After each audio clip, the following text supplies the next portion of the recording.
Welcome to Sleepless Philosophers. Before the ideas begin, a small request: most of you who watch are not subscribed, and we've noticed this in the numbers, in the gap between views and the audience that stays. We post every single day,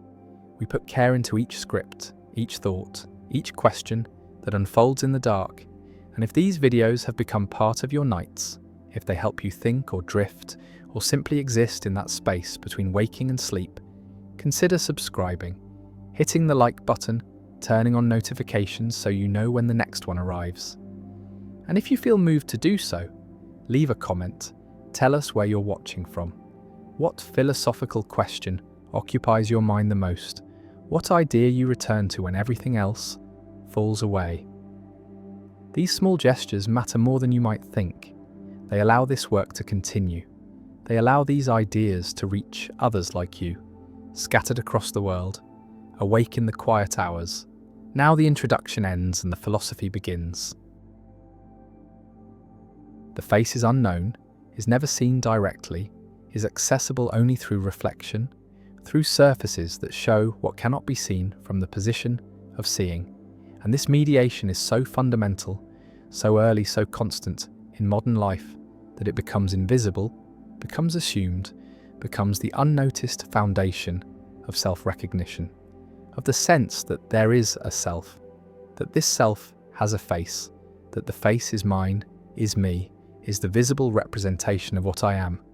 But the representation requires the mirror, requires the surface, requires the external reflection that shows what the eyes cannot see, cannot access, cannot know without mediation. And the mediation is what the experiment removed, is what the conditions eliminated, is what the children grew without. And the growing without mirrors, without reflective surfaces, without any way to see themselves, produced children who at age 5, at age 7, at age 10,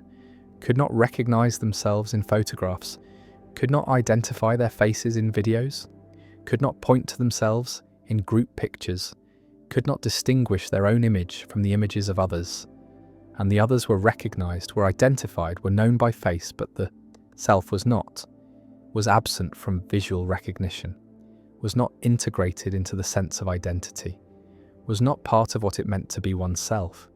And oneself was different for these children, was not anchored in appearance, was not attached to face, was not incorporating the visual self that mirrors create, that reflections provide, that external mediation makes available. And the available is what was withheld, is what the experiment denied, is what created the conditions where self-recognition could not develop, where the face remained unknown, where identity formed without the visual component that is considered essential, that is assumed to be natural, that is treated as automatic, but is really learned, is acquired, is the result of repeated exposure to reflection, to the surfaces that show the face, that make the self visible, that create the connection between the feeling of being and the image of appearing. And the appearing is what these children never saw, never knew, never integrated into identity. And identity was therefore different, was organized around other features, around voice, around proprioception, around the feeling of being in a body without the visual confirmation, without the external validation, without the reflection that says this is what you look like, this is your face, this is who you are. And the R was not visual, was not based on appearance, was not incorporating the face as part of self. And the self was coherent, was stable, was functioning, was not damaged or diminished, but was different, was showing that the visual self is not necessary, is not essential, is not the foundation of identity, but is one component, is one way of knowing oneself, is the way that cultures with mirrors create, that societies with reflective surfaces enforce, that modernity assumes to be universal, but is really contingent, is really dependent on technology, on the availability of surfaces that reflect. And the reflecting is recent, is not ancient, is not something that most humans, for most of history, had access to in the form that is now constant, now ubiquitous, now shaping identity from infancy, From the earliest moments, when the child sees the face in the mirror and begins the process of recognition, of connecting the image to the self, of incorporating the visual into identity. And the incorporating is learned, is not automatic, is not innate, is requiring repeated exposure, repeated confirmation, repeated pairing of the feeling of being with the image of appearing. And the pairing is what creates self-recognition, is what makes the face feel like mine, is what integrates the visual self into the sense of identity. And the identity that forms without this pairing is different, is not including the face, is not based on appearance, is not recognizing the self in images. And the images are what the experiment tested, is what revealed the absence, is what showed that these children could not identify themselves, could not see themselves, could not recognize the face that was theirs because the face had never been known, had never been seen, had never been integrated into the sense of who they were. And who they were was stable, was coherent, was not fragmented or confused, except in the specific domain of visual self-recognition. And the recognition was absent, was not developed, was not present, and the presence of self was therefore different, was not including the visual component, was not based on the face, was organized around other features, other ways of knowing, other modes of self-awareness, and the awareness was intact, was functional, was demonstrating that the self does not require the visual, does not need the face, does not depend on mirrors. And mirrors are what create the visual self, are what make the face known, are what integrate appearance into identity. And the integration is what was missing, is what the experiment prevented, is what the conditions eliminated. And the elimination revealed something fundamental about selfhood, about identity, about the role of reflection in creating the sense of being a person, of having a face, of being recognizable. And the recognizable is what these children were not. Were not to themselves, were not in images, were not in photographs or videos or any visual representation. And the representation is what others used, is what others relied on, is what the culture assumed to be universal, to be automatic, to be the natural way of identifying people. But the natural was shown to be cultural, was shown to be learned, was shown to be dependent on mirrors, on reflections, on the external surfaces that show the face and create the connection between image and self. And the self without this connection is different, is not including the visual, is not based on appearance, is not recognizing itself in mirrors. And mirrors are what the children were eventually shown, is what was introduced after years of deprivation, after identity had formed without reflection, and the formation was complete, was stable, was not including the expectation of seeing oneself, was not anticipating recognition. And so when the mirror was presented, when the reflection appeared, the children did not recognize themselves, did not see themselves, saw instead a stranger, saw another person, saw someone who was not them, and the not them was what the face was, is what the image was, is what the reflection showed. And the showing was not connecting, was not integrating, was not creating recognition, because the foundation had not been laid, the pairing had not occurred, the repeated exposure had not happened, and so the face remained unknown, remained other, remained someone else's face, and whose face was a question they could not answer, could not determine, could not figure out through observation, because observation alone is not sufficient, is not creating recognition, is requiring the pairing, the connection, the learned association between feeling and image, between being and appearing. And the appearing was not theirs, was not them, was not integrated into identity. And identity was therefore split, was separated between the felt self and the visual self, between who they knew themselves to be and who they appeared to be. And the appearing was stranger, was other, was not recognized. And recognition is what mirrors create, is what reflection develops, is what repeated exposure produces. But the exposure had not occurred, the development had not happened, the recognition was not present, and the present was strange, was disorienting, was revealing that the face is not naturally known, is not automatically recognized, is not inherently connected to self, but is learned, is acquired, is the result of cultural practice, of technological mediation, of the availability of mirrors. And mirrors are recent, are modern, are not something that most humans throughout history had in the form that is now constant. And the constant is what creates recognition, is what integrates the face, is what makes the visual self part of identity. And identity, without this integration, is different, is not based on appearance, is not including the face, is organized around other features. And the features are sufficient, are adequate, are creating stable selfhood without the visual component. And the component is what the experiment removed, is what the conditions eliminated, is what revealed the contingency of self-recognition, the learned nature of face identity, the cultural foundation of the visual self. And the self that forms without mirrors is coherent, is functional, is demonstrating that appearance is not essential to selfhood, that the face is not necessary for identity, that recognition is not natural, but is learned, is acquired, is the product of reflection, of mediation, of the external surfaces that show what cannot be seen directly, and the directly is what the children knew themselves, is how they experienced being, is the proprioceptive, the auditory, the tactile, the ways of knowing that do not require reflection, that do not depend on mirrors, that are available without mediation. And the mediation is what the visual requires, is what the face needs, is what makes self-recognition possible, and the possible is what the experiment showed to be contingent,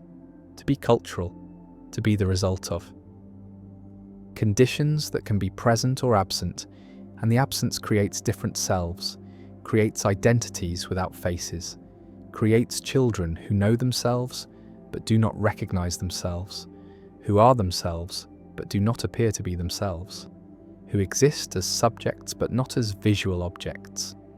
And the objects are what mirrors create, are what reflections produce, are what the external mediation makes available, and the available is what these children lacked, is what the experiment withheld, is what created the conditions where self-recognition could not develop, where the face remained unknown, where identity formed without the visual self, and the self was complete, was intact, was not diminished but was different, was showing that the mirror is not reflecting what is there but is creating what is recognized, is producing the visual self, is making the face part of identity, and identity is flexible, is variable, is forming around whatever is available, whatever is provided, whatever is repeated enough to become integrated. And the integrated is what the visual self is in normal conditions, is what the face becomes through reflection, is what mirrors produce. But the production is not automatic, is not guaranteed, is not happening without the conditions, without the exposure, without the repeated pairing that creates recognition. And recognition is what makes the face mine, is what integrates appearance into identity, is what connects the image to the self. And the connection is learned, is cultural, is showing that selfhood is not given but is made, is not discovered but is constructed, is not natural but is the product of specific conditions, specific technologies, specific cultural practices. And the practices include mirrors, include reflections, include the constant availability of surfaces that show the face. And the face is what becomes known through showing, is what becomes self through reflection, is what becomes mine through recognition. And recognition requires mirrors, requires surfaces, requires the external mediation that these children lacked, that the experiment withheld, that created the conditions where identity formed without the visual self, where the face remained other, where self-recognition was absent, and the absence was revealing, was demonstrating, was showing that the self is not what it seems, is not naturally visual, is not automatically including the face, but is constructed through reflection, through mediation, through the mirrors that create the visual self, that integrate appearance into identity, that make recognition possible. And the possible is what these children lacked, is what the experiment removed, is what revealed that the face is not naturally known, that self-recognition is not automatic, that identity requires reflection, requires mirrors, requires the external surfaces that show what cannot be seen directly, and the directly is what matters, is what is felt, is what is known without mediation. And the mediation is what creates the visual, is what produces the face, is what makes self-recognition possible. And the possible is contingent, is cultural, is the product of mirrors, of reflections, of the external mediation that shows the face and creates the connection. And the connection is what these children lacked, is what the experiment prevented, is what revealed that selfhood is learned, that identity is constructed, that the face is not naturally part of self, but is integrated through reflection, through mirrors, through the mediated surfaces that show what the eyes cannot see, and the seeing is what creates recognition, is what produces the visual self, is what makes the face mine, and mine is what the face was not for these children, was not in images, was not in reflections, was not recognized because recognition requires mirrors, requires reflection, requires the external mediation that creates the visual self, that integrates appearance into identity, that makes selfhood include the face. And the face is what these children never knew, never saw, never recognized. And the recognizing is what mirrors do, is what reflection creates, is what the experiment showed to be learned, to be cultural, to be contingent on conditions that can be present or absent. And the absence creates different selves, creates identities without faces, creates children who are themselves but do not know themselves visually, who exist but do not recognize themselves, who have faces but have never seen them. And the seeing is what makes the face part of self, is what creates recognition, is what mirrors produce, and mirrors are what the children lacked, are what the experiment withheld, are what revealed that identity formation requires external reflection,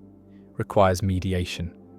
requires the surfaces that show the face and create the visual self, and the self that forms without this reflection is different,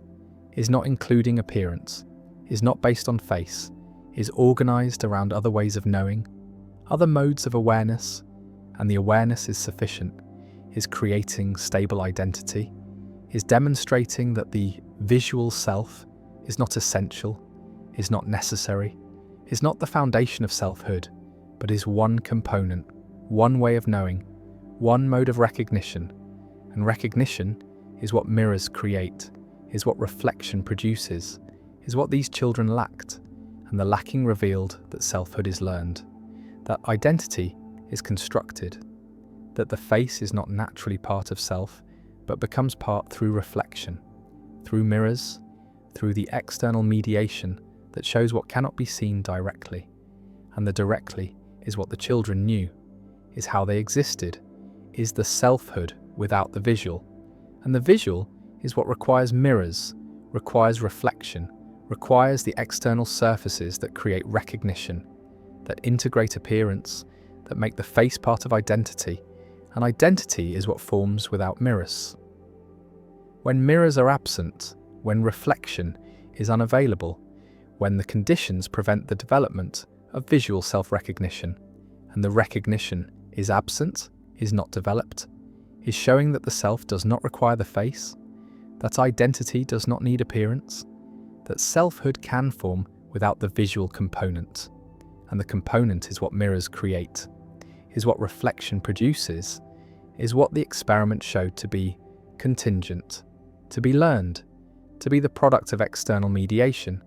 And mediation is what creates the visual self, what integrates the face, what makes self-recognition possible. And the possible is what these children lacked, is what revealed that identity formation requires external reflection, requires mirrors, requires the surfaces that show the face and create the connection between image and self.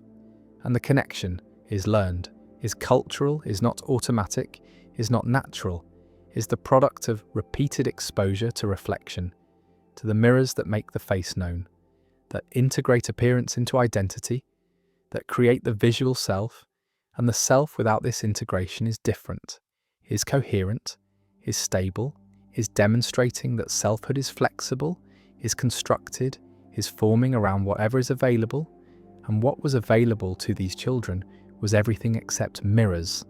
except reflection, except the visual self. And the visual self is what requires external mediation, what depends on mirrors, what these children never developed because they never saw themselves, never knew their faces, never recognized themselves in images, and the images are what others use to identify them, what the culture assumes to be natural, what the experiment showed to be learned, to be cultural, to be contingent on mirrors, on reflection, on the external surfaces that create the visual self, that integrate appearance into identity, that make self-recognition possible. And the possible is what the experiment removed, is what revealed that identity formation requires external reflection, that the face is not naturally known, that self-recognition is learned, is cultural, is the product of mirrors, and mirrors are what create the visual self, what make the face part of identity, what these children lacked and the lacking revealed. That selfhood without mirrors is different, is possible, is coherent, is demonstrating that the self does not require reflection to exist, only to be recognized visually. And visual recognition is what mirrors create, what these children never achieved,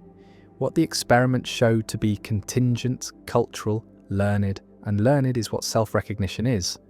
what the face becomes, what identity includes when mirrors are present, when reflection is available, when external mediation creates the visual self, and the self is what these children had without it, is what formed differently, is what demonstrated that identity formation requires external reflection only if visual self-recognition is the goal, and the goal is cultural, is modern, is contingent on mirrors, and mirrors are what these children lacked, are what the experiment removed, are what revealed that selfhood is flexible, is constructed, is formed around whatever is reflected back, and what was reflected back was nothing, was absence, was the lack of visual self, and the lack created different identity, created selfhood without face, created children who couldn't recognize themselves, because identity formation requires external reflection, requires mirrors, requires the surfaces that show the face and create the visual self, and the visual self is what these children never developed, never knew, never integrated into identity, and identity was different, was complete, was demonstrating that the self does not require the face to be the self, only to recognize the self visually. And visual recognition requires mirrors, requires reflection, requires external mediation, and mediation is what the experiment removed, is what revealed that identity formation requires external reflection, that selfhood includes the face only when mirrors are present, that self-recognition is learned, is cultural, is contingent, and contingent is what the visual self is, what the face is, what recognition is,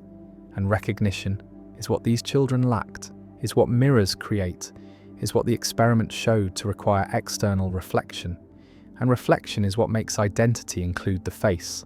what makes selfhood visual, what makes the self recognizable, and recognizable is what these children were not to themselves, were not in images, were not in mirrors when mirrors were finally shown, and the showing did not create recognition, because recognition requires learning, requires pairing, requires the repeated exposure that these children never had, and the never having revealed that identity formation requires external reflection, that the face is learned, that self-recognition is cultural, that mirrors create the visual self, and the visual self is what these children never developed, never knew, never became, and became is what they were without it, were different selves, were identities without faces, were children who couldn't recognize themselves, because identity formation requires external reflection, requires mirrors, requires the surfaces that create recognition, and recognition is what mirrors make, what reflection produces, what these children lacked, and the lacking revealed the truth, revealed the contingency, revealed that identity formation requires external reflection. Privacy might be accident, might be the result of biological shielding rather than fundamental law, might be the consequence of frequencies that consciousness operates on being inaccessible to ordinary perception, but not inaccessible in principle, not impossible to detect, not inherently private, but only contingently private, only hidden because the mechanisms for detection have not evolved, have not been developed, have not been made accessible to awareness, and the awareness that some claim to have, that schizophrenics report, that people experiencing psychosis describe, might not be delusion, but might be the temporary or permanent loss of the shielding, the opening of the channels that are normally closed, the reception of signals that are normally filtered out, and the filtering is what protects privacy, is what keeps thoughts hidden,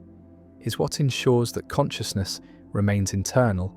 but the internal might not be as secure as it seems, might not be as absolute as is assumed, might be vulnerable to detection, to interception, to the kind of broadcasting that paranoid individuals fear, and that psychiatric diagnosis dismisses as impossible,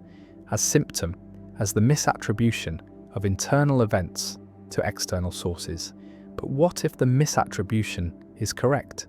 What if the internal events are external? What if thoughts are not confined to the skull, but are radiating outward on frequencies that some can detect, that some are sensitive to, that some cannot avoid detecting, and the detecting is experienced as hearing voices, as receiving transmissions, as being unable to stop the influx of thoughts that are not one's own, but are coming from others, from the environment, from the field of consciousness that might be shared rather than private, that might be collective rather than individual, that might be accessible to those whose shielding has failed, whose filters have broken, whose sensitivity has increased beyond the normal range. And the normal range is what most people experience, is the condition where thoughts feel private, feel internal, feel like they belong to the self and are not accessible to others. But this feeling might be illusion, might be the result of limited sensitivity, might be the consequence of biological constraints that prevent the detection of signals that are actually present, actually broadcasting, actually available to anyone with the right equipment, the right sensitivity, the right frequency. And the frequency is what matters, is what determines whether thoughts are visible or invisible, whether consciousness is private or public, whether the mind is sealed or permeable. And the permeable is what some experience, is what schizophrenics describe, is what people in psychosis report. And the reports are consistent, are describing the same phenomena across cultures, across time periods, across individuals who have no contact with each other. And the consistency is troubling, is suggesting that maybe the experiences are not entirely subjective, are not entirely generated by malfunctioning brains, but are detecting something real, something that is normally filtered out, something that exists in the environment, in the field, in the frequencies where consciousness operates. And the operating might be electromagnetic, might be quantum, might be something that physics has not yet characterized, but that biology is sensitive to, that nervous systems are tuned to, that brains are receiving and transmitting constantly, and the transmitting is what creates the possibility of thought broadcasting, is what makes privacy contingent rather than absolute, is what suggests that the experience of having thoughts that are one's own, that are hidden from others, that are safe from detection, might be the result of anatomical luck, might be the consequence of having filters that work, having shielding that holds, having a nervous system that is tuned to the right frequency and is not picking up the signals that are all around, that are being broadcast by every other conscious being, and the beings are transmitting without knowing, are radiating thoughts without intending, are creating a field of consciousness that is dense, that is crowded, that is full of signals that most cannot detect, but that some can, that some are cursed to detect, that some experience as invasion, as the loss of privacy, as the horrifying realization that thoughts are not safe, are not hidden, are not private, and the not private is what thought broadcasting delusion describes is what paranoia is responding to, is what might be accurate perception rather than misperception, might be the detection of real signals rather than the hallucination of imaginary ones. And the imaginary is what psychiatry assumes, is what diagnosis requires, is the framework that treats all claims of thought broadcasting as symptoms of disorder, as evidence of psychosis, as the malfunctioning of the reality testing apparatus. But reality testing assumes knowledge of what reality is,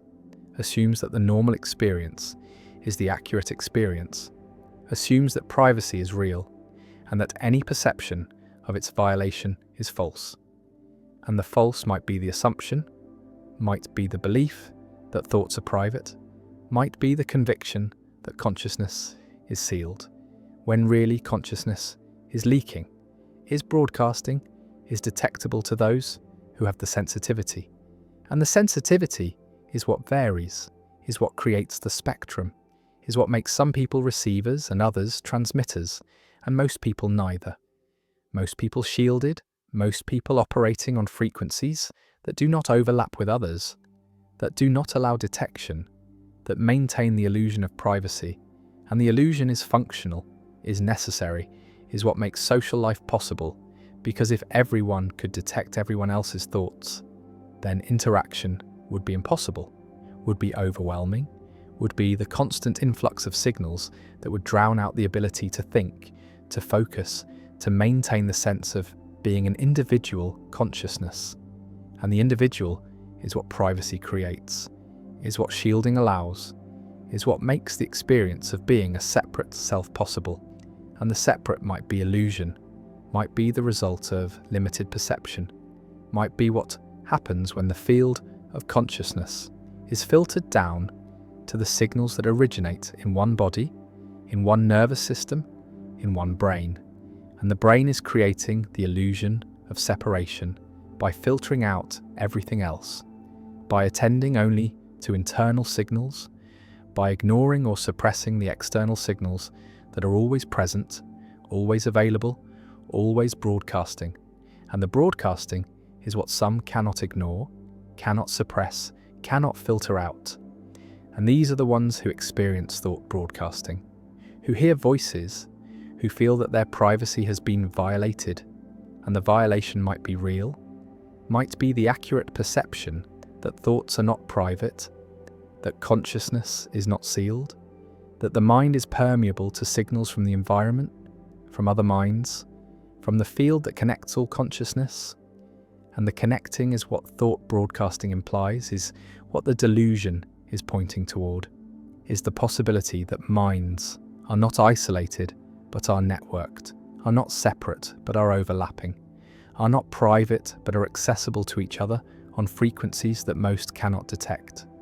And the detection is what would make privacy impossible, would make thought visible, would make consciousness public.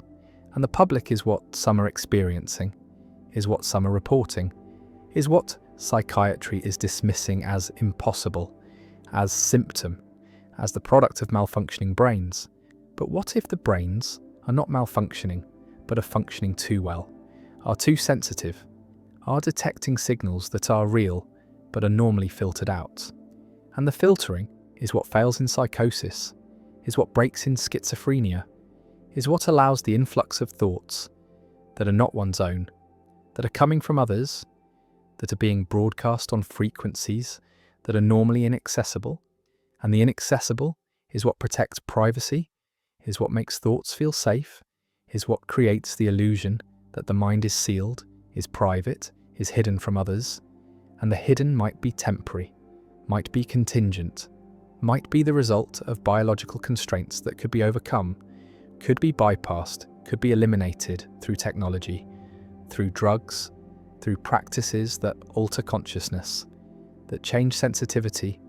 that open the channels that are normally closed. And the opening is what some experience spontaneously, is what happens in psychosis, is what occurs when the filters fail. And the failing might not be pathological, but might be the revealing of a truth that is normally hidden, that is normally suppressed, that is incompatible with social functioning, but is accurate, is real, is showing that thoughts are not private, that consciousness is not individual,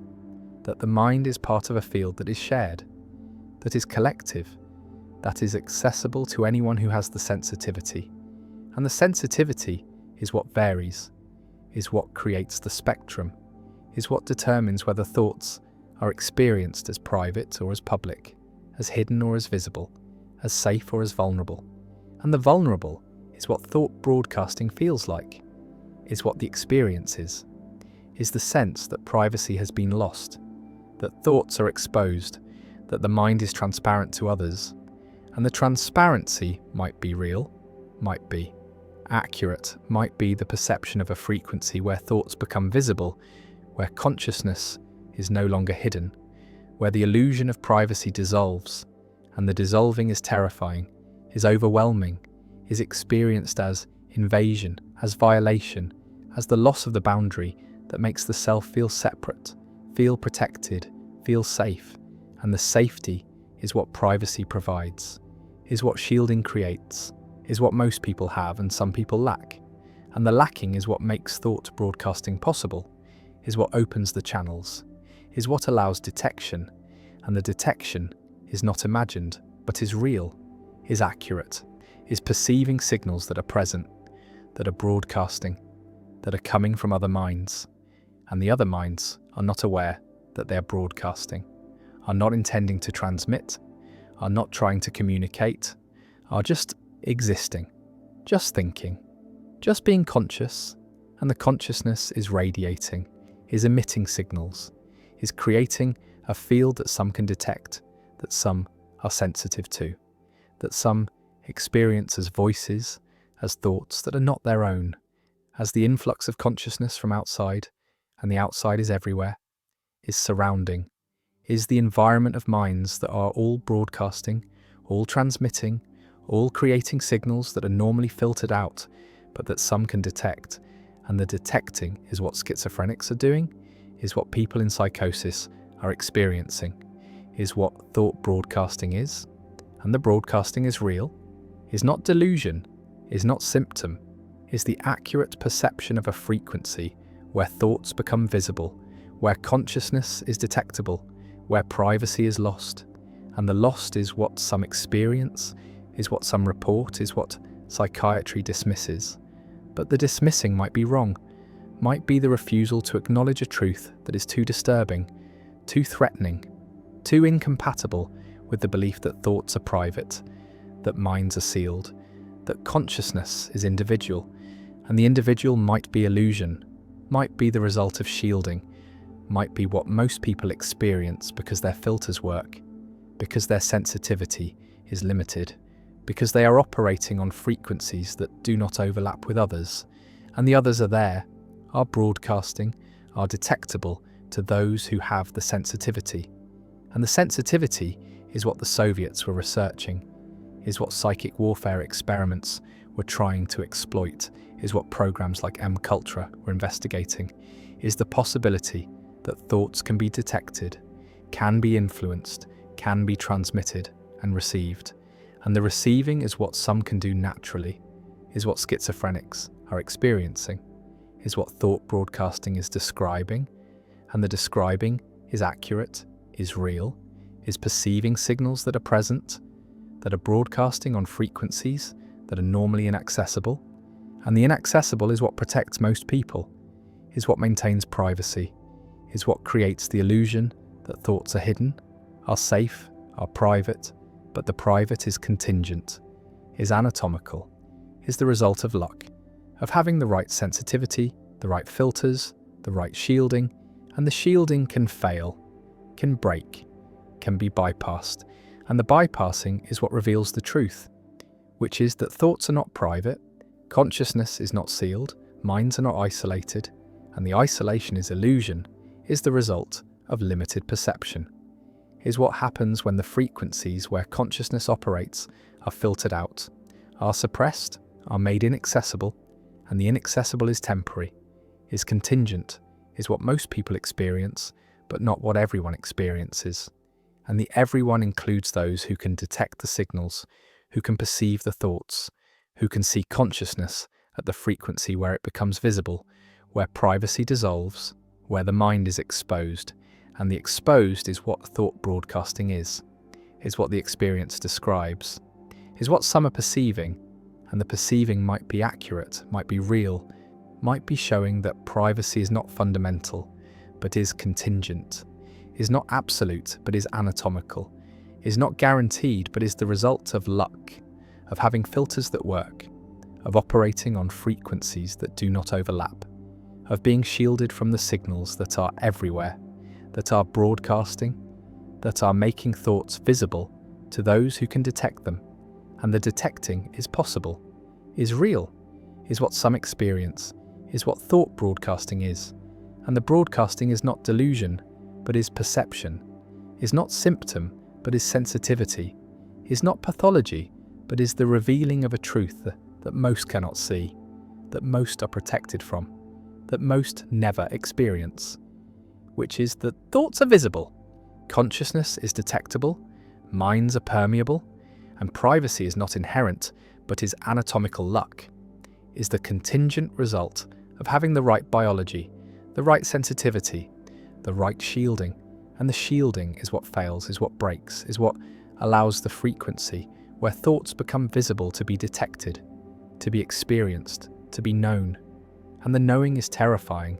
is overwhelming, is the loss of the illusion that made privacy possible, that made the self feel separate, that made consciousness feel safe. And the safety is gone,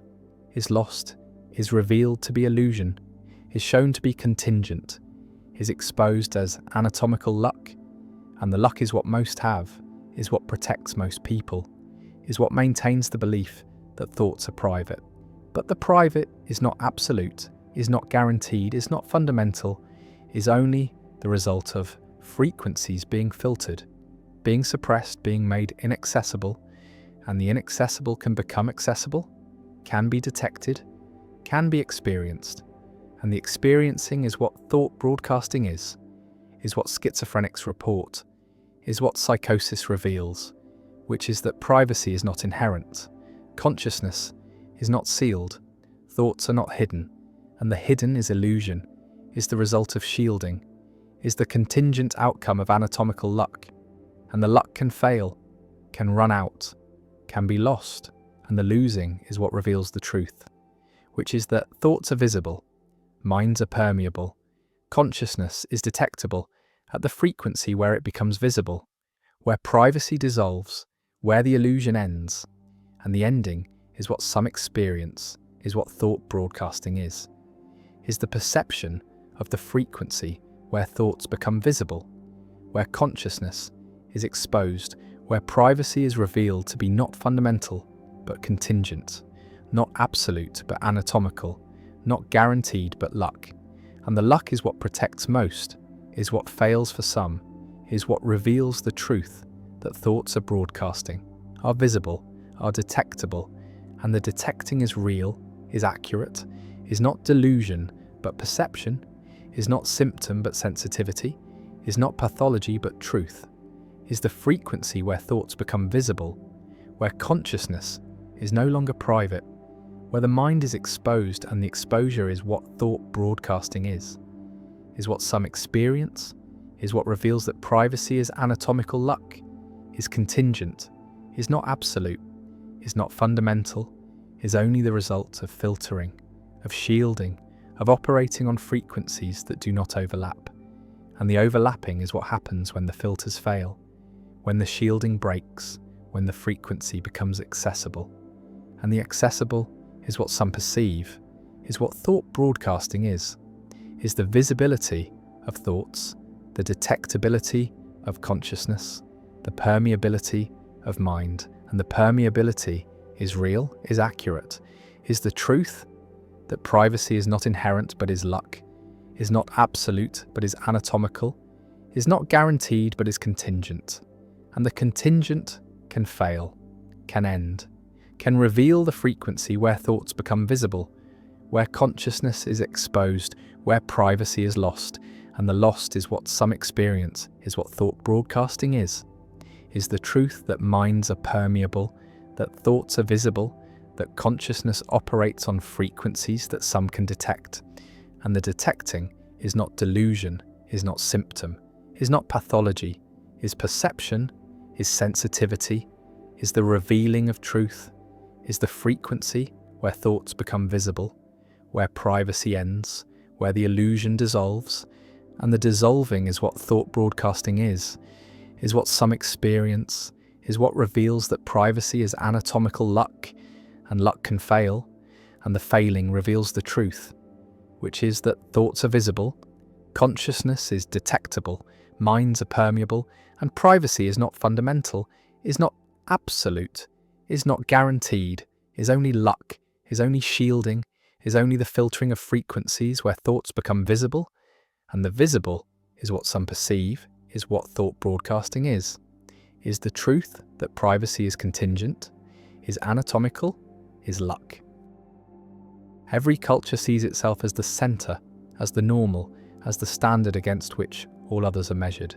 And this seeing is not perception, but is construction, is not discovery, but is projection,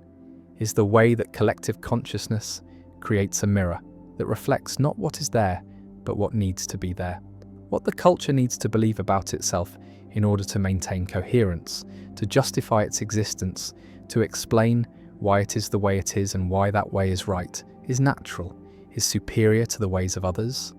And the superiority is not argued, but is assumed, is the unexamined premise that underlies all cultural self-understanding, is the narcissism that is not individual, but is collective, is the belief that we are special, are chosen, are exceptional, and the exceptional is what every culture believes about itself, is the myth that every nation tells, is the story that makes the culture cohere, that gives members a sense of belonging, of pride, of being part of something that matters. And the mattering is created through the mirror, through the reflection that shows not reality, but idealization, not what is, but what is imagined, not the truth, but the narrative. And the narrative is selective, is editing out what does not fit, is highlighting what confirms, is creating the image that the culture wants to see, needs to see, must see in order to function. And the functioning requires this distortion, requires this narcissism, because without it the culture would have to confront its ordinariness, its contingency, its lack of cosmic significance. And the lack is unbearable, is threatening to the collective sense of worth, is undermining the pride that holds the group together. And so the mirror is maintained, is polished, is defended against any reflection that might show something different, something less flattering, something true. And the truth is what the mirror hides, is what the distortion prevents, is what the narcissism protects against. Because the truth is that every culture is just one culture among many, is not special, is not chosen, is not superior, is just a particular arrangement of customs and beliefs and practices that happen to emerge in a particular place at a particular time. And that could have been otherwise.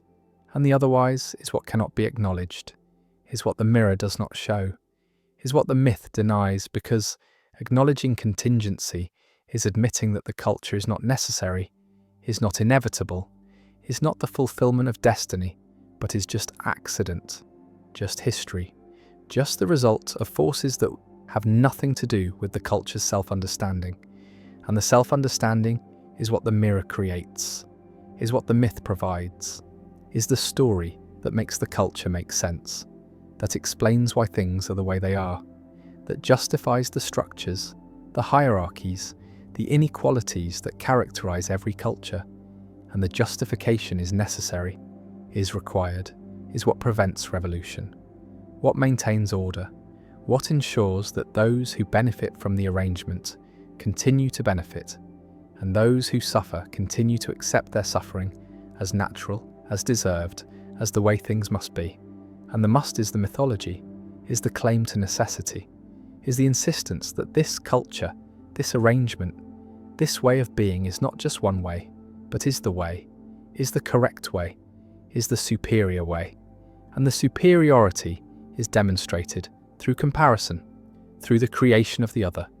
through the projection onto outsiders of everything that the culture rejects in itself, everything that threatens the idealized image, everything that the mirror cannot reflect without shattering. And the shattering is what must be prevented, is what the other makes possible by absorbing all the negativity, all the qualities that the culture denies having, all the characteristics that are incompatible with the myth. And the incompatible is projected outward, is placed onto foreigners, onto enemies, onto those who are different. And the difference is constructed, is exaggerated, is made to seem absolute when it is relative, is made to seem essential when it is superficial, is made to seem threatening when it is merely unfamiliar. And the unfamiliar is what the culture cannot tolerate, cannot integrate, cannot acknowledge without threatening the narrative, without disturbing the reflection, without revealing that the mirror is distorting, is lying, is showing not reality, but fantasy. And the fantasy is collective, is shared, is believed, not because evidence supports it, but because the culture requires it, requires the belief that we are good, are just, are noble, are superior. And the superior is the story that every empire tells, is the myth that every dominant culture maintains, is the narrative that justifies conquest, exploitation, domination. Because if we are superior, then we have the right to rule, have the obligation to civilize, have the duty to spread our ways to those who are inferior, who are backward, who are lacking what we have. And what we have is not just wealth or technology or power, but is virtue, is morality, is the right way of being human. And the right way is our way, is the only way, is the way that must be imposed on others for their own good. And the good is what we define, is what our mirror shows, is what our mythology proclaims. And the proclaiming is not questioned internally, is not doubted by members, is accepted as truth, as obvious as the way things are. Because the culture has been internalized, has been absorbed, has become the framework through which reality is perceived, and perception is always filtered, is always shaped by the categories that culture provides, by the concepts that language offers, by the narratives that mythology supplies, and the supply is constant, is reinforced through education, through media, through the rituals that celebrate the culture, through the symbols that represent it, through the history that is taught. And the teaching is selective, is presenting only the parts that confirm the narrative, that support the myth, that maintain the reflection. And the reflection shows heroes, shows triumphs, shows progress, shows the culture moving toward perfection, toward the realization of its values, toward the fulfillment of its destiny. And the destiny is what the myth claims, is the belief that the culture is not just existing, but is going somewhere, is fulfilling a purpose, is playing a role in a larger story. And the story is always about us, is always centered on our experience, is always presenting our perspective as the perspective, our values as the values, our way as the way. And the way is not recognized as particular, but is experienced as universal, is not seen as one option among many, but is felt as the natural, the normal, the correct. And the correct is what blindness produces, is what the mirror creates, is the inability to see that the reflection is distorted, that the image is idealized, that the narrative is selective, and the selective is what creates the blind spots, is what prevents the culture from seeing its own violence, its own exploitation, its own contradictions, because these do not fit the narrative, do not confirm the myth, do not appear in the mirror, and so they are not seen, are not acknowledged, are not integrated into the culture's self-understanding, and the understanding remains partial, remains distorted, remains narcissistic, and the narcissism is not pathological in the individual sense, but is structural, is built into the way that cultures function, is necessary for cohesion, for identity, for the maintenance of boundaries. Because without the belief that we are special, the culture would dissolve, would fragment, would lose the binding force that makes a collection of individuals into a collective. And the collective requires mythology, requires shared stories, requires the mirror that reflects not individuals, but the group, not reality, but the ideal, not what is, but what is imagined, and the imagined is powerful, is shaping behavior, is creating expectations, is defining roles, is organizing life, and the organization is not neutral, is not innocent, is serving interests, is maintaining hierarchies, is justifying inequalities. Because the mythology always benefits some more than others, always privileges certain positions, always legitimates certain arrangements. And the legitimation is what the mirror provides, is what the myth accomplishes, is the conversion of contingent social arrangements into natural necessities of historical accidents, into inevitable developments of particular values, into universal truths. And the truths are not true, but are believed, are accepted, are acted upon. And the acting upon is what makes them real, in a sense, is what gives them power, is what makes them consequential. Because collective beliefs shape collective action, shape policy, shape war, shape empire. An empire is always justified through mythology, is always presenting itself as bringing civilization, bringing progress, bringing enlightenment to those who lack it. And the lack is projected, is assumed, is what the mirror does not show about the empire itself, which is that what it brings is often destruction, is exploitation, is the imposition of its ways onto others who did not ask for them, do not want them, are harmed by them, but the harm is not seen, is not reflected in the mirror, is not part of the narrative, because the narrative is about benevolence, about mission, about the burden that the superior must bear, and the burden is the story that Kipling told, is the myth that empires use, is the claim that domination is duty, that conquest is care. That exploitation is education, and the education is the transfer of culture, is the spreading of the superior ways, is the civilizing mission that justifies everything, that makes violence noble, that makes theft righteous, that makes subjugation liberation, and the liberation is what the empire claims to bring, is what its mythology proclaims, is what its mirror reflects, and the reflection is believed not just by rulers, but by the ruled, not just by exploiters, but by the exploited, because the mythology is totalizing, is pervasive, is shaping consciousness, is providing the categories through which experience is understood. An understanding within the mythology confirms the mythology, is circular, is self-reinforcing, is making it difficult to see outside, to recognize the distortion, to notice that the mirror is lying, and the lying is not intentional, is not conspiracy, is structural, is the way that collective narcissism operates, is the inevitable result of cultures needing to see themselves as good, as just, as right. And the right is always defined by the culture itself, is always reflecting back what the culture wants to see, is never showing what the culture is afraid to see, which is its own violence, its own hypocrisy, its own contingency. And the contingency is what every national myth denies, is what every claim to exceptionalism rejects, is the recognition that this culture could have been otherwise, that its values are not universal, but are particular, that its supremacy is not deserved, but is the result of power, of conquest, of accident. And the accident is what cannot be admitted, is what the mythology covers, is what the mirror hides, because admitting accident is admitting that the culture is not special, is not chosen, is not fulfilling destiny, but is just existing, just happening, just being one arrangement among many possible arrangements. And the many is what threatens, is what the other represents, is what must be denied in order to maintain the belief that we are the centre, are the standard, are the measure, and the measure is how cultures see others, is how they project onto difference. Everything they reject in themselves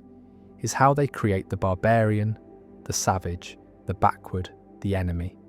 And the enemy is necessary, is required by the mythology, is what defines the culture by contrast, is what makes us good by being bad,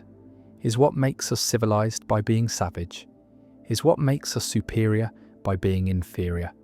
And the inferior is not discovered but is created, is constructed through the selection of differences, through the exaggeration of contrasts,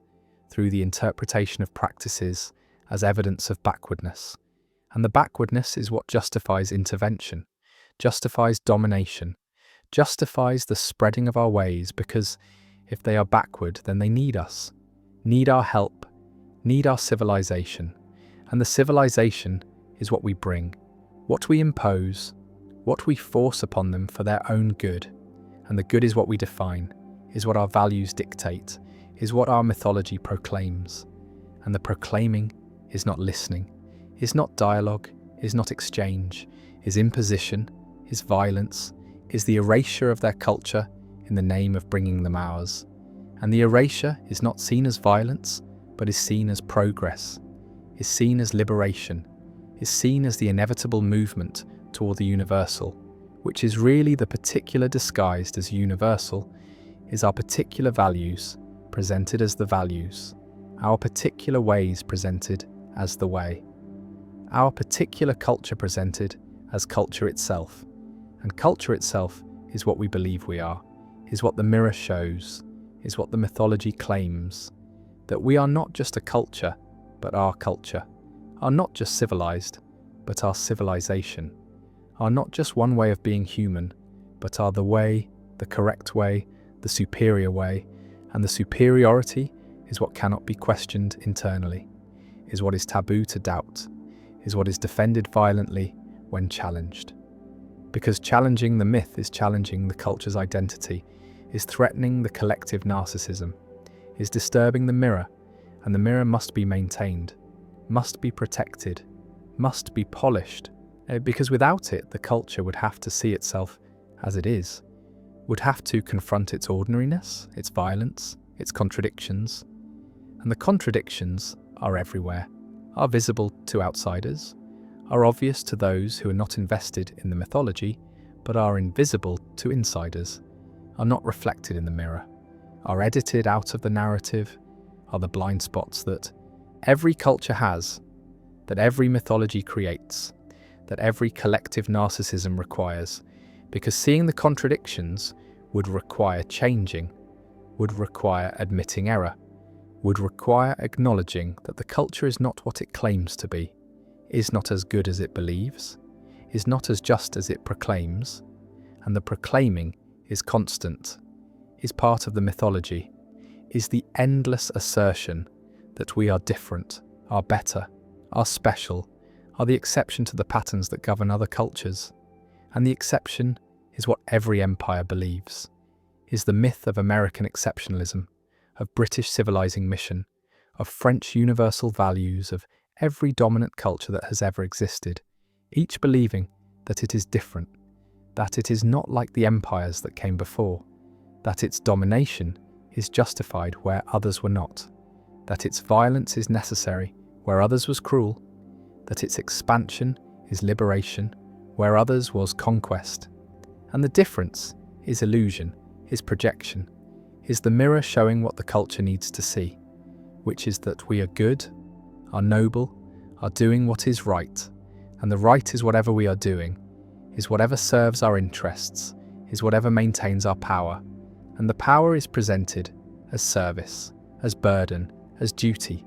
and the duty is what the mythology creates, is the belief that we must spread our ways, must bring our civilization, must impose our order, because without us the world would be chaos, would be darkness,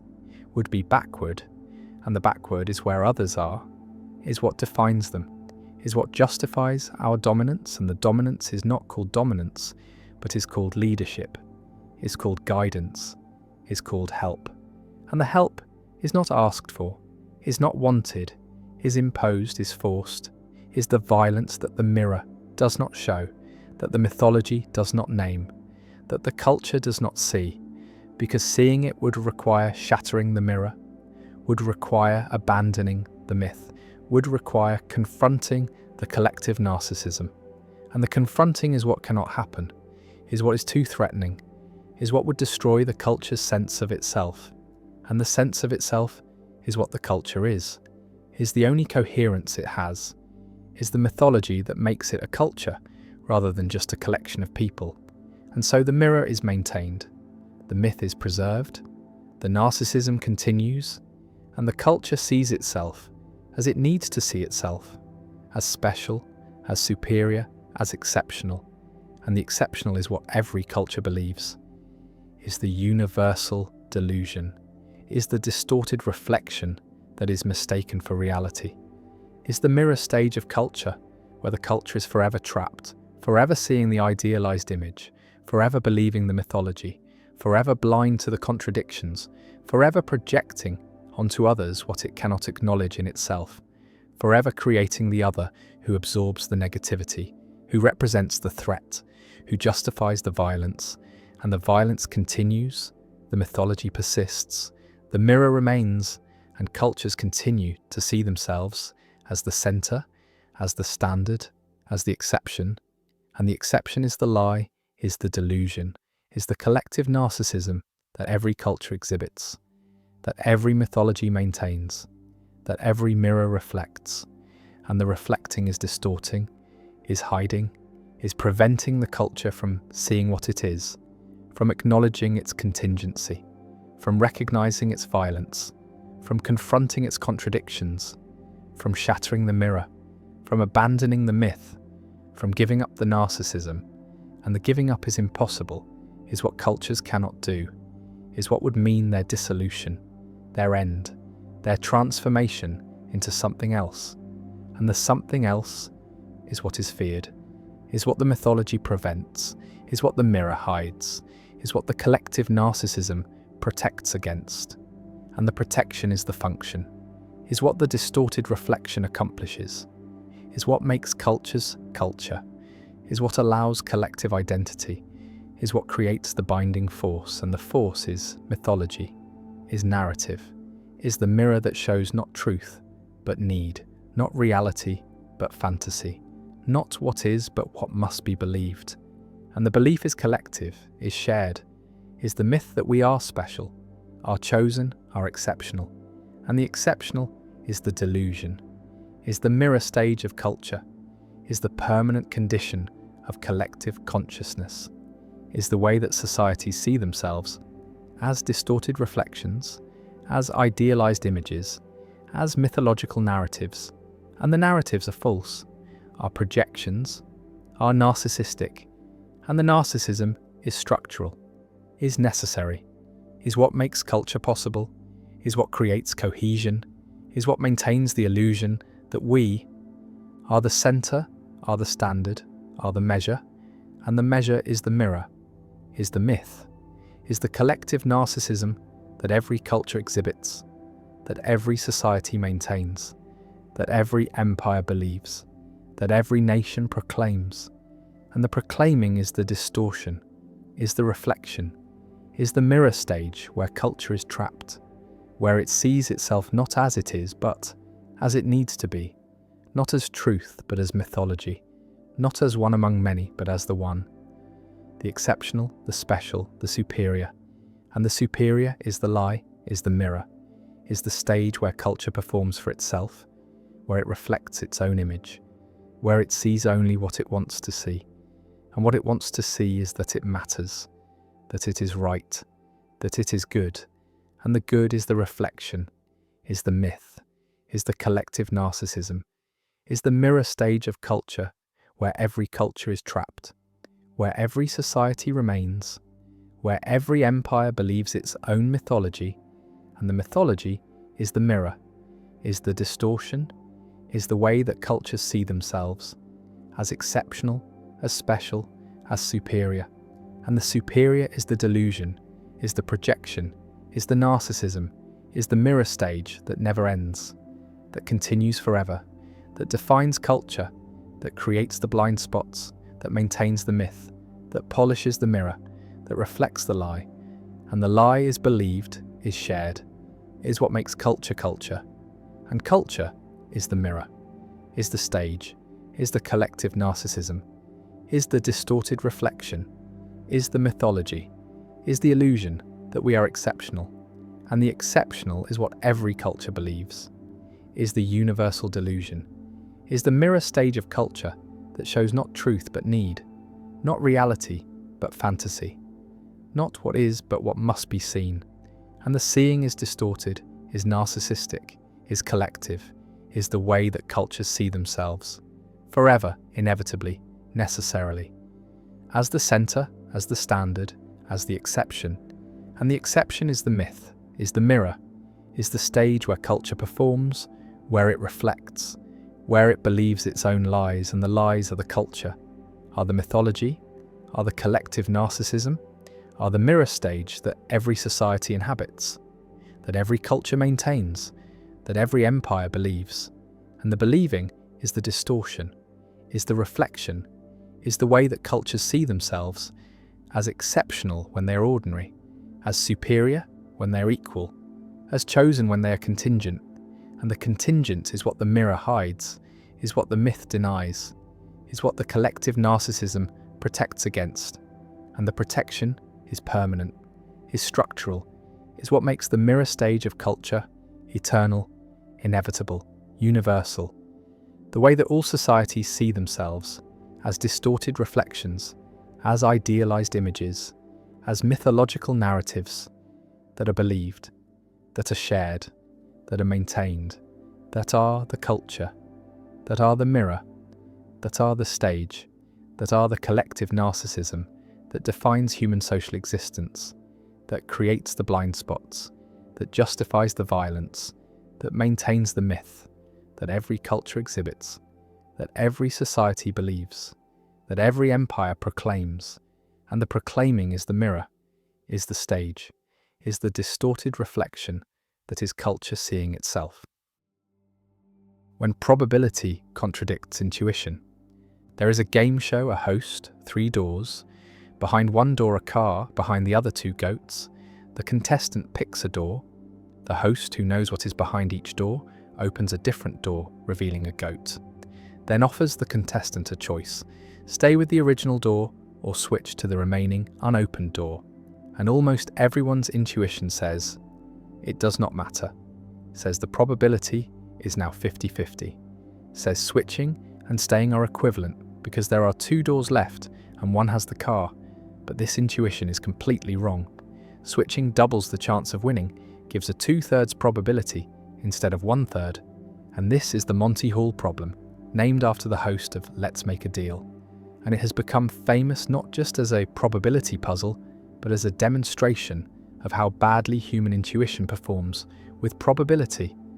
how confidently people cling to wrong answers, how even mathematicians and statisticians initially rejected the correct solution. And this raises deep questions about rationality, about whether humans are capable of probabilistic reasoning, about whether intuition can be trusted in any domain, about what it means to be rational if rationality requires calculations that almost no one can perform. The solution requires seeing that the initial choice had a 1/3 chance of being correct, which means there was a 2/3 chance the car was behind one of the other 2 doors. And when the host opens one of those doors revealing a goat, that 2/3 probability does not disappear, it transfers entirely to the remaining unopened door. So switching gives a 2/3 chance while staying gives only the original 1/3 chance. And this can be proven mathematically, can be demonstrated through computer simulation, can be explained through careful reasoning about conditional probability, but none of this stops people from insisting the answer must be 50-50, from rejecting the correct solution as absurd, from trusting their intuition over the mathematics. And this is not stupidity, not ignorance, not carelessness. This is the way human minds naturally process probability, the way intuition works when confronted with conditional probabilities and updating in light of new evidence. And the fact that intuition gets it wrong reveals something troubling about human rationality, about the gap between how we think we reason and how we actually reason, about the possibility that many of our confident judgments about probability are as wrong as the intuition that switching does not matter. Bayesian epistemology takes probability as fundamental to rational belief, says that beliefs should be assigned degrees of confidence, that these degrees should obey the probability calculus, that they should update through Bayes' theorem when new evidence arrives. And this seems like the right way to think about belief, seems to capture how science works, how learning happens, how rational agents should respond to evidence. But the Monty Hall problem shows that humans are not natural Bayesians, do not intuitively update probabilities correctly, do not automatically apply Bayes' theorem, do not even recognize when a situation calls for probabilistic reasoning rather than simple counting. And if this is true, then Bayesian epistemology is not a description of how humans actually reason, but a normative standard that almost no one meets, an ideal that is psychologically unrealistic, a requirement for rationality that makes rationality impossible for creatures like us. Kahneman and Tversky spent decades documenting the ways human probability judgments deviate from normative standards. The base rate neglect, where people ignore prior probabilities. The conjunction fallacy, where people judge conjunctions more probable than their components. The availability heuristic, where people estimate probability based on how easily examples come to mind. And these are not occasional errors, but systematic biases. Not mistakes that education eliminates, but deep features of human cognition that persist, even in experts, even in people who understand probability theory, even in situations where people are explicitly trying to reason correctly. And this research suggests that human minds are not built for probability, that our intuitions evolved for different problems, for quick judgments in environments where exact probabilities were unknown and unknowable, where rough heuristics that usually worked were better than precise calculations that took too long. And these heuristics still dominate our thinking, still produce judgments that feel right even when they are mathematically wrong. And the question is whether we should try to override these intuitions, should try to become more Bayesian, should train ourselves to calculate rather than intuit, or whether we should accept that humans are not and cannot be perfectly rational in the Bayesian sense, should build theories of rationality that fit how we actually think, rather than demanding we think in ways that are psychologically impossible. The reference class problem makes this even more difficult, because applying probability requires knowing what reference class to use, what group of similar cases to draw on when estimating probability, and there is often no unique right answer. Many reference classes are possible. They give different probabilities, and there is no mechanical rule for choosing among them. Only judgment, only intuition, only the same kind of thinking that gets Monty Hall wrong. And this means that even if humans could perfectly apply Bayes' theorem, even if we could update probabilities flawlessly, we would still face the problem of choosing which probabilities to start with, which reference class to use, which background assumptions to make. And these choices are not themselves governed by probability theory, are not mechanical, are not subject to the kind of rational constraint that Bayesianism promises. And this suggests that probabilistic rationality cannot be purely computational, cannot be reduced to algorithms, cannot eliminate the need for judgment that might be right or wrong in ways that transcend calculation. Subjective Bayesianism tries to handle this by saying that prior probabilities are subjective, are personal degrees of confidence that can differ between rational agents. And as long as priors satisfy the probability axioms and updating follows Bayes' theorem, any priors are rationally permissible, and agents with different priors will converge on the same posteriors given enough shared evidence, or so the theorem says. But this convergence can take a very long time, can require more evidence than is ever available. And in the meantime, agents with different priors will reach different conclusions, will make different predictions, will act differently, and there is no rational way to adjudicate between them.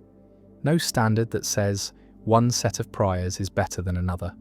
No requirement beyond internal consistency, and this seems too permissive, seems to make rationality trivial, seems to allow anything as rational as long as it obeys the probability calculus. And conspiracy theorists obey the probability calculus. They just have different priors. They assign high probability to things most people assign low probability to, and they update on evidence in their own way. And by subjective Bayesian standards, they might be perfectly rational, just starting from different priors. And this cannot be right. This is not what rationality means. There must be some constraint on priors, some requirement beyond consistency, some standard that distinguishes reasonable from unreasonable starting points. But what that standard is, how to specify it, how to justify it without circularity, these questions have no clear answer. Objective Bayesianism tries to solve this by saying there are objective priors, that some probability assignments are privileged by logic or symmetry or information theory, that the principle of indifference or maximum entropy or some other principle determines what priors rationality requires. But each of these principles faces problems. The principle of indifference leads to paradoxes when applied to continuous quantities or overlapping partitions. Maximum entropy requires choosing a measure, and different measures give different entropies, and none of these principles seems to capture what we pre-theoretically think rationality requires. None of them vindicates our intuitive judgments about which beliefs are reasonable. And this suggests that the project of grounding probability in pure logic or symmetry has failed, that probability is not a priori but depends on empirical facts, on the actual frequencies in the world, on the causal structure of reality. And this leads back to frequentism, to the view that probabilities are objective features of the world, are long-run frequencies or propensities or chances built into the physical processes. But frequentism faces its own problems. The reference class problem returns, the problem of single cases where frequency makes no sense, the problem that different sequences can have the same frequency but seem to have different probabilities, and the debate between subjective and objective interpretations of probability remains unresolved. Remains one of the deepest puzzles in philosophy of science and epistemology, remains a place where intuition gives conflicting verdicts, and mathematics does not uniquely determine the right answer. The Monty Hall problem can be generalized, can be seen as an instance of a broader phenomenon where updating on evidence is counterintuitive, where the correct probability depends on assumptions about the process that generated the evidence, about whether the host had to open a door with a goat or could have opened any door, about whether the host knows where the car is or is opening doors randomly, and changing these assumptions changes the correct answer, changes whether switching is advantageous, and this shows that probability is not just about counting possibilities, but about modelling processes, about understanding the causal structure that generates observations, about getting the model right before applying the mathematics. And humans are bad at this, bad at seeing which model applies, bad at noticing when assumptions have changed, bad at tracking the difference between probability given this model and probability given that model. And this is another way intuition fails, another place where what seems obvious is wrong, another demonstration that probabilistic reasoning is hard, harder than it seems, harder than most people realize. The three prisoners problem is similar. Three prisoners, one will be pardoned, a guard knows who but will not tell. One prisoner asks the guard to name one of the other prisoners who will not be pardoned. The guard names one, and the prisoner reasons that his probability of pardon has increased from 1/3 to 1/2 because now there are only two prisoners in the running. But this reasoning is wrong. His probability is still 1/3. The other prisoner's probability is now 2/3. And this is the same structure as Monty Hall, the same failure of intuition, the same mistake of thinking that eliminating one possibility distributes its probability equally among the remainder, when really the distribution depends on how the elimination happened, on whether it was random or constrained by knowledge. And the fact that the same mistake appears in different guises, that people make the same error repeatedly, even after being corrected, suggests this is not a mistake about particular problems, but a mistake about how probability works. A fundamental misunderstanding of conditional probability, of updating, of what it means for probabilities to change in light of evidence. Simpson's paradox is another case where intuition fails, where a trend appears in several groups, but reverses when the groups are combined, where a treatment seems effective in every subgroup but harmful overall, where the correct probability judgment depends on which level of description you adopt, which grouping you consider relevant, and there is often no mathematical fact about which grouping is right, only substantive judgment about causal structure, about which variables are relevant, about what the right reference class is, and this is the reference class problem again. The problem that probability requires not just mathematics but modelling, not just calculation, but judgment, and judgment can be wrong in ways that calculation cannot, can depend on intuitions that mislead, can vary between people who have access to the same mathematical facts, and this means that probabilistic rationality is not purely formal, not reducible to following rules,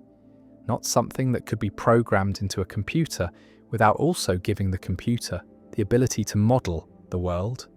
to understand causal structure, to make substantive judgments about relevance and independence and which factors matter. And these abilities seem to require something like understanding, something like intelligence, something that goes beyond computation in any narrow sense. The Sleeping Beauty problem pushes this even further. Sleeping Beauty is put to sleep on Sunday.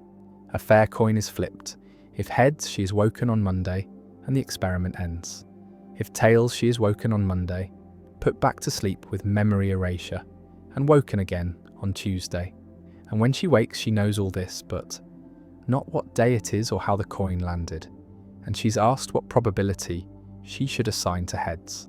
And one argument says 1/2 because it is a fair coin, and her evidence does not distinguish heads from tails.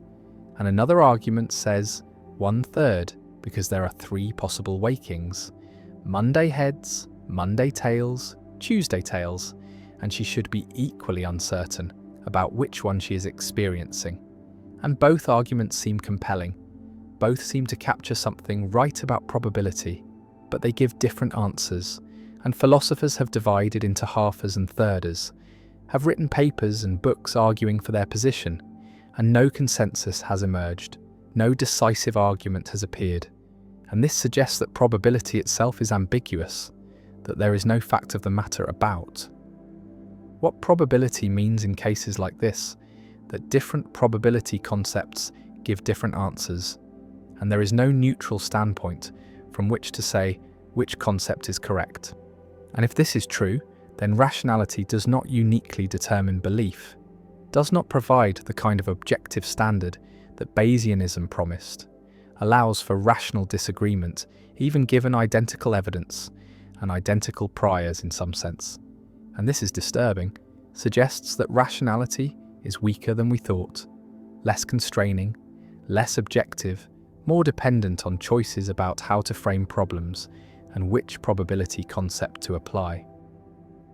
The fine-tuning argument in philosophy of religion uses probability reasoning that many find suspicious,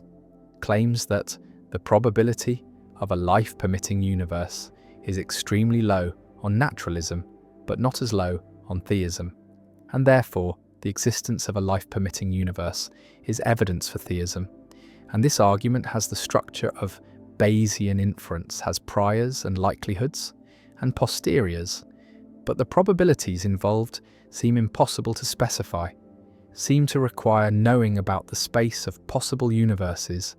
and the probability distribution over them, and whether such probabilities even make sense.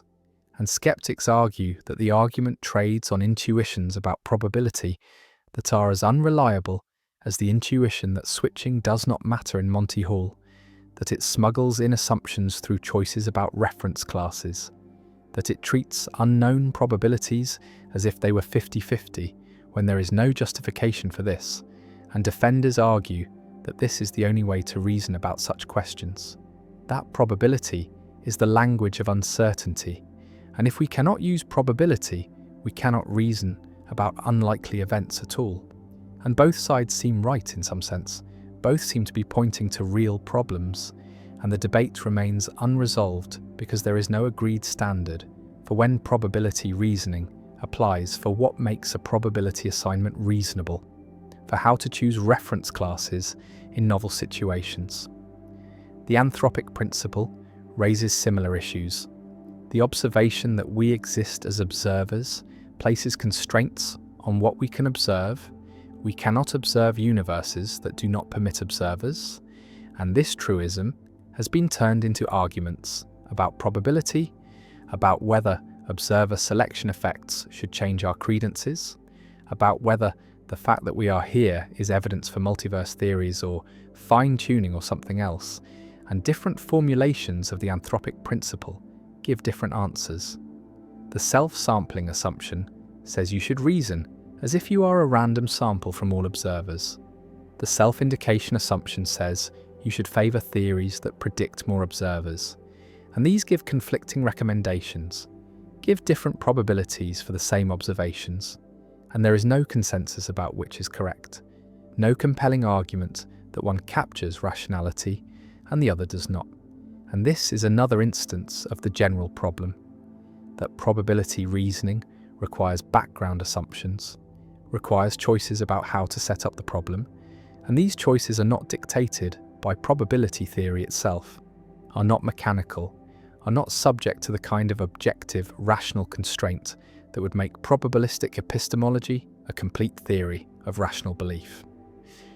The possibility remains that human intuition about probability, despite being systematically wrong in many cases, is right in some deeper sense, is adapted to a different kind of rationality than mathematical probability captures, is tuned to ecological rather than abstract problems, to frequencies encountered in real environments rather than to single-case probabilities in artificial puzzles. And Gigerenzer has argued exactly this, has argued that humans are better at frequency reasoning than probability reasoning,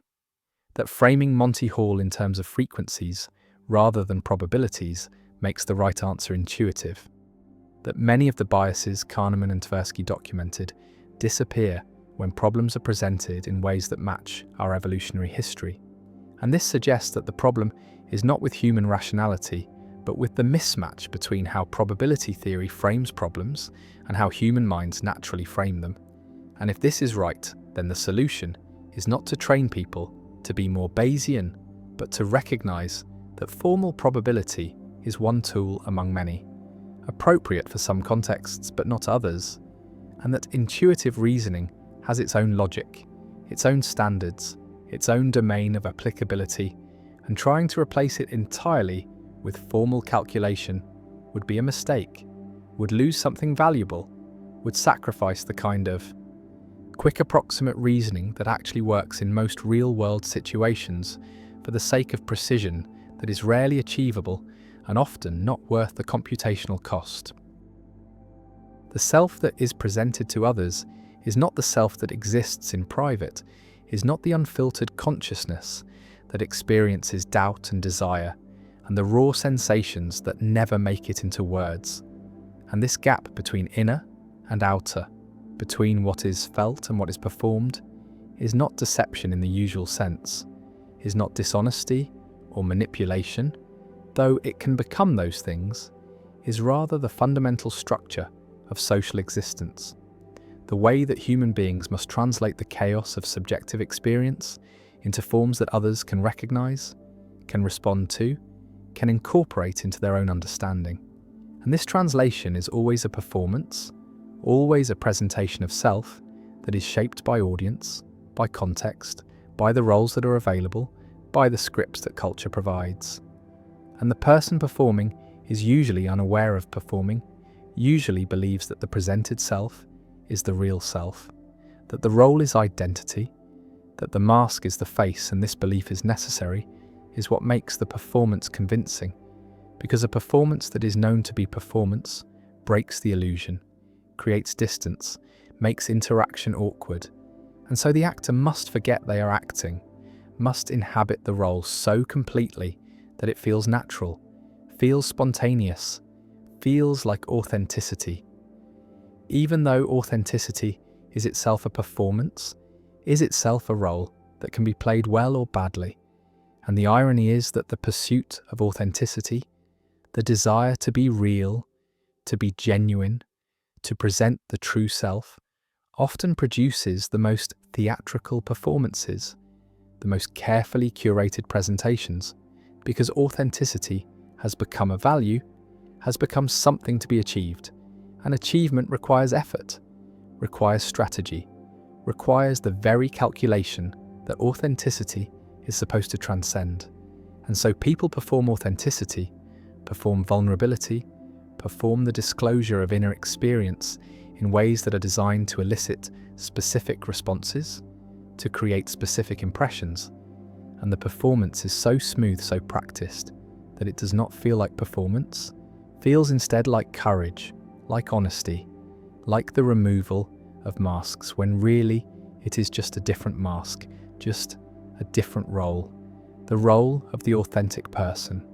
And this role has its own rules, its own expectations, its own ways of being performed correctly.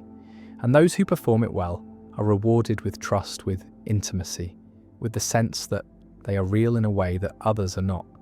But the reality is constructed, is as much a presentation as any other, is distinguished only by the fact that it is currently valued, currently believed to be the marker of genuine selfhood. And in another time, another culture, a different performance would be valued, a different role would signify authenticity, and the self would adapt, would learn the new script, would perform the new role with the same conviction, the same sense of being true to something essential. And this adaptability reveals that there is no essential self, no core identity that exists independent of performance, only the capacity to perform, the ability to take on roles, to switch between them, to present different faces to different audiences. And this switching is not pathological, is not evidence of fragmentation or disorder, it is simply the normal operation of social cognition, the way that human beings navigate the complex demands of living among others, who have expectations, who assign meaning to behaviour,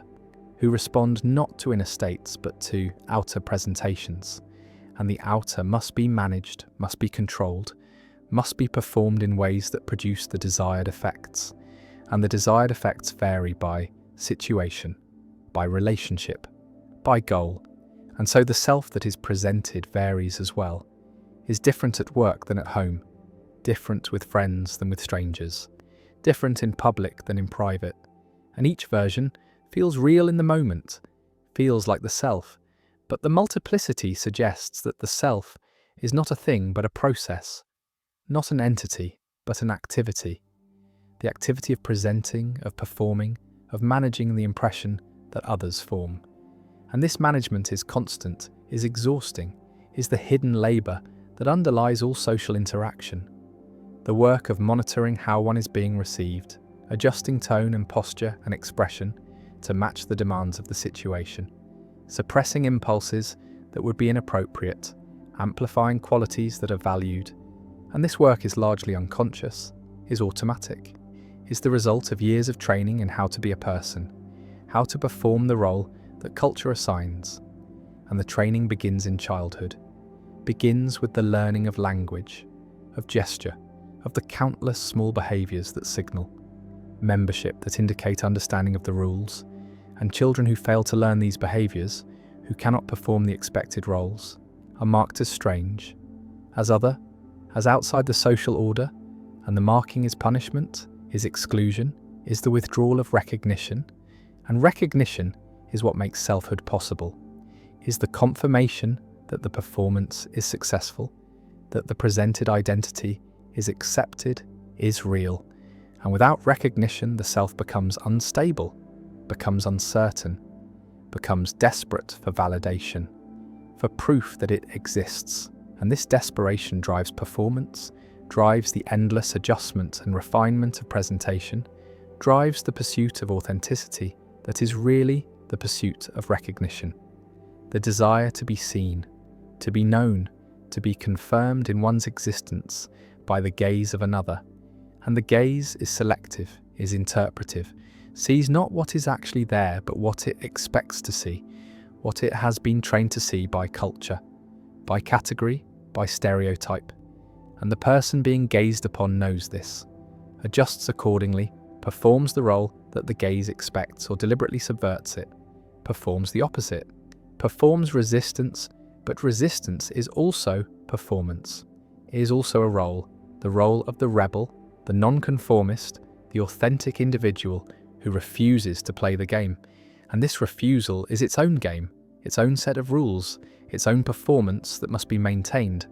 And the maintenance is exhausting, is perhaps more exhausting than conformity, because it requires constant vigilance, constant assertion of difference, constant performance of not performing. And the paradox is that the more one tries to escape performance, the more theatrical the presentation becomes, the more calculated the spontaneity, the more rehearsed the authenticity. And there is no escape from this paradox, no way to be social without performing. Because sociality is performance, is the presentation of self to others in forms that can be recognized, and recognition requires forms, requires categories, requires roles that are shared, that are understood, that carry meaning beyond the individual. And the individual is always exceeding these categories, is always more complex than any role can contain, is always feeling things that cannot be expressed, thinking things that cannot be said, experiencing a richness of inner life that the performance necessarily simplifies, necessarily reduces. And this reduction is the cost of being understood, the price of social existence.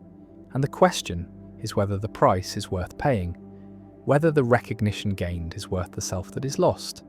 And the answer varies, is different for different people at different times, and some find the performance liberating, find relief in the structure, in the clarity of roles, in the ability to step into a character and leave the chaos of unmediated experience behind. And others find it suffocating, find the roles too constraining, the masks too heavy, the gap between inner and outer too painful. And these are the ones who talk about authenticity, who long for genuine connection, who want to be seen as they really are, but what they really are is not something that can be seen, is not something that can be presented, is only something that can be lived. And lived experience is private, is immediate, is lost in the translation to performance. And so the longing for authenticity is a longing for the impossible, for a form of recognition that would not require form, for a connection that would not require mediation, for a self that could be known without being performed. And this self does not exist, has never existed, is a fiction, is the romantic myth of the true self that lurks beneath the social surface, waiting to be discovered, to be liberated, to be expressed. But there is no beneath. There is no depth where the true self resides. There is only surface, only performance, only the endless presentation of forms that are more or less successful, more or less satisfying, more or less exhausting. And the exhaustion is real, is the inevitable result of constant performance, of the effort required to maintain coherence, to present a self that is consistent across contexts, that makes sense as a character, that can be narrated as a story. And the story is always being edited, always being revised, always adjusting to new information, to new audiences, to new demands. And the editing is not optional, is not something that can be refused without cost, because the cost is unintelligibility, is the failure to make sense, is the breakdown of social recognition. And without recognition, the self dissolves, becomes nothing, becomes the raw experiencing that has no form, no identity, no place in the social world. And the social world is the only world there is the only context in which selfhood is possible, and so the performance continues, must continue, is the condition of being human, of being a creature that exists not alone but among others, not in isolation but in relationship. And relationship requires presentation, requires the management of impressions, requires what Irving Goffman called dramaturgy, the theatrical metaphor for social life, the idea that all interaction is performance, that every encounter has a front stage where the performance happens and a backstage where the actor prepares, and the backstage is not more real than the front stage, is not where the true self resides, is simply where a different performance happens, the performance of relaxation, of letting down the guard, of being off duty, but this too is performed, is presented to those who are allowed backstage, who are granted access to the private self. And the private self is itself public in a different way, is itself a presentation designed for a specific audience, the audience of intimates, of those who are supposed to see the unguarded version. And the unguarded version is still guarded, is still shaped by expectations, by the desire to be seen in a particular way, by the need to maintain certain impressions, even in intimacy, especially in intimacy, because intimacy is where the stakes are highest, where the performance matters most, where failure to maintain character can destroy relationships, can shatter the trust that depends on consistency, on the beloved being who they claim to be, on the friend being recognizable, on the self being stable enough to be relied upon. And stability requires performance, requires the suppression of variability, the editing out of contradictions,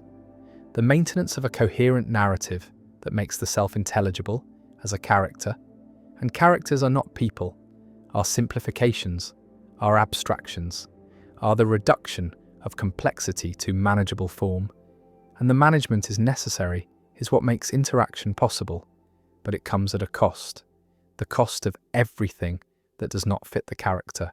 everything that contradicts the narrative, everything that would make the self less coherent, less consistent, less recognizable. And what does not fit is suppressed, is hidden, is relegated to the back regions of consciousness where it cannot disrupt the performance. And sometimes the suppression is so successful that the performer forgets what has been suppressed, loses access to the parts of experience that do not fit the role. And this forgetting is adaptive, is functional, is what allows the performance to be convincing, to be believed by others and by the self. But it creates a split, creates the sense that something is missing, that the performed self is incomplete, is not capturing everything. And this sense drives the search for authenticity, drives the belief that there is a true self waiting to be discovered, waiting to be expressed. But what is found when the search is pursued is not a true self, but more performances, more roles, more ways of presenting that feel more or less authentic depending on how well they are received, on how much recognition they generate, on how satisfying the performance is to the performer. And satisfaction is not a property of the role itself, but of the response it elicits, of the confirmation it receives, of the way it makes the social world respond. And the response is what matters, is what makes performance meaningful, is what converts the theatrical into the real. Because the real is not opposed to performance, but is produced by performance, is the effect of successful presentation, is what happens when the audience believes, when the role is inhabited so completely that it becomes indistinguishable from identity. And identity is not what the person is, but what the person is taken to be, what they are recognized as, what social position they occupy. And the occupation of position requires performance, requires the enactment of the behaviors associated with the position, and the behaviors must be performed correctly, or the position is lost. The identity is challenged, the self is thrown into crisis, and crisis is the breakdown of performance, is the moment when the role no longer works, when the script fails, when the audience refuses to play along. And these moments are revealing, are glimpses of the machinery behind the presentation, are proof that the self is constructed rather than discovered, is maintained rather than simply existing. And the maintenance is work, is constant work, is the hidden labour that everyone performs, but no one acknowledges, because acknowledging it would break the illusion, would make it impossible to believe in the roles, and belief is necessary, is what makes the performance effective, what makes social life possible. And so the work is hidden, is naturalised, is treated as if it were not work at all, but simply being oneself. And being oneself is the most demanding performance of all, is the role that requires the greatest consistency, the most careful management, the most exhaustive monitoring, because the self is the character that must be maintained across all contexts. That must make sense as a continuous identity, despite the fact that it is constantly shifting, constantly adapting, constantly being performed differently for different audiences. And the audiences do not see the shifts, do not notice the code switching, the way the person becomes different when they move from one social context to another, the way they adjust accent and vocabulary and posture and attitude to match the expectations of each situation. And this adjustment is automatic, is unconscious, is learned so thoroughly that it feels natural. But it is performance, is the work of fitting in, of being appropriate, of presenting a self that will be accepted, and acceptance is survival, is the condition of social existence. And those who cannot perform, who cannot adjust, who cannot present themselves in forms that others recognize and value, are excluded, are marginalized, are marked as failures, as problems, as people who cannot be understood. And understanding is recognition, is the confirmation that the performance has been received, has been interpreted correctly, has produced the intended effect, and the intended effect is always social, is always about positioning the self in relation to others, about claiming status, about asserting value, about demonstrating competence or vulnerability or power or need, depending on what the situation demands. And the demands are relentless, are changing, are requiring constant recalibration, constant adjustment of the performance to match new circumstances, new audiences, new expectations, and the exhaustion of this is cumulative, is building over time, is the reason why people speak of being tired of pretending, tired of performing, tired of maintaining the masks, and the desire to drop the masks is the desire to stop working, to stop performing, to simply be without the labour of presentation. But being without presentation is not possible, is not a coherent idea, because being is always for someone, is always in relation, is always already a presentation. Even when it feels like pure existence, and the feeling of pure existence is itself a performance, is the role of the authentic person who has transcended roles. And this transcendence is another role, is perhaps the most demanding role, because it must be performed without seeming to be performed, must appear effortless while requiring tremendous effort, must seem natural while being highly artificial, and the artifice is what makes it work, is what makes authenticity convincing, is what allows the performance to succeed. And success is measured not by internal states, but by external validation, by the response of others, by whether the performance is believed, and belief is what converts performance into reality, is what makes the presented self into the real self, is what allows people to say, "This is who I am," and mean it, even though who they are is what they're performing, is what they have learned to present, is what has been confirmed through recognition. And the confirmation is never final, is always provisional, is always requiring renewal, requiring continued performance, requiring the maintenance of character across time. And time reveals the instability of identity, reveals that the self is not fixed but fluid, not stable but shifting, not essential but contingent, contingent on circumstances, on audiences, on the roles that are available, on the scripts that can be enacted. And when the scripts fail, when the roles become unavailable. When the audience changes, the self changes with it, becomes someone else, performs a different character, and this transformation can be smooth or traumatic depending on how much is invested in the previous identity, on how deeply the role has been internalized, on whether the person believes they are the role or knows they are performing it. And knowing does not make the performance less real, but it does make it less rigid, makes it possible to change without crisis, to adopt new roles without losing the sense of continuity. And continuity is the narrative thread that connects performances, that makes the self coherent across transformations, that allows someone to say, I have changed, but I am still me. And the still me is the story, is the interpretation that makes the changes make sense, that integrates them into a single life, a single identity, and the integration is retrospective, is always looking back and reinterpreting the past in light of the present. Making the past make sense as preparation for who one is now, and who one is now is who one is performing now, is the current role, the current presentation, and this will change, will be different in a year, in a decade, will be looked back upon as another version, another performance in the long series of performances that constitute a life. And the life is not the sum of these performances, but the narrative that connects them, the story that makes them cohere. And the story is itself a performance, is the presentation of a life as meaningful, as directed, as having purpose and continuity, when really it is just one thing after another, just a series of moments that are connected by memory and interpretation, not by any underlying essence, not by any true self that persists through change. And the absence of essence is not a problem, is not a lack, is simply the human condition,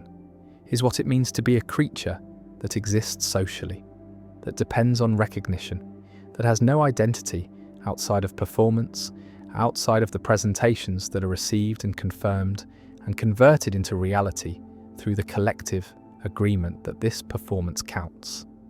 that this role is real, that this person is who they claim to be. And the claim is always a performance, is always a presentation that could be otherwise, that could be challenged, that could be refused, and the refusal would unmake the identity, would leave the person without form, without recognition, without a place in the social order. And this is the terror that keeps performance going, that makes authenticity impossible and necessary at the same time, that ensures the exhaustion will continue, the masks will be maintained, the roles will be performed, because the alternative is not freedom but dissolution, not authenticity but unintelligibility, not the true self but no self at all. And no self is what humans cannot tolerate, cannot survive, cannot be. And so they perform, must perform, will always perform. And the performance is not false, but is what makes truth possible, is what makes identity possible, is what makes the social world possible. And the social world is the only world where selves exist, where persons are real, where the question of who someone is can be answered. And the answer is always a performance, is always a presentation, is always theatre, and the theatre is not opposed to reality, but is where reality happens, is where selves are made and unmade and remade, is where the human drama unfolds. And the drama is not pretense, but is the substance of social existence, is what people are when they are together, is what life looks like from the outside, from the position of the audience that is also performing, that is also presenting, that is also caught in the same machinery of recognition and validation and exhaustion. And the exhaustion is shared, is universal, is the common condition of beings who must perform to exist, who must present to be recognized, who must work to be real. And the work never ends, never arrives at completion, never achieves the authenticity it seeks, because authenticity is not a destination, but another performance, another role in the endless repertoire of human self-presentation. And the repertoire is all there is what the self is made of, is the material from which identity is constructed, and the construction is ongoing, is never finished, is always being revised and updated and performed anew. And the performance is life, is what it means to be human, is the condition that cannot be escaped or transcended, but only inhabited, only enacted, only performed with more or less grace, more or less awareness, more or less exhaustion. And the exhaustion is the price, is what is paid for social existence, for recognition, for the privilege of having an identity at all. And the price is worth paying because the alternative is unthinkable, is the void where no performance reaches, where no audience sees, where no self exists because there is no one to confirm it, no one to recognize it, no one to make it real.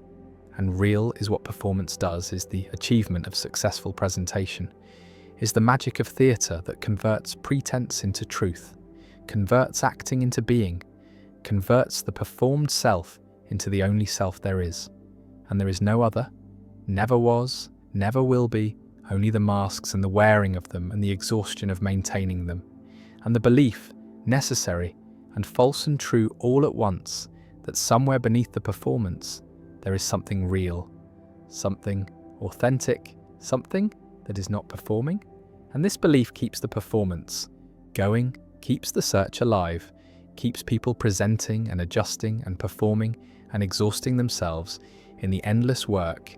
of being someone, of being anyone at all.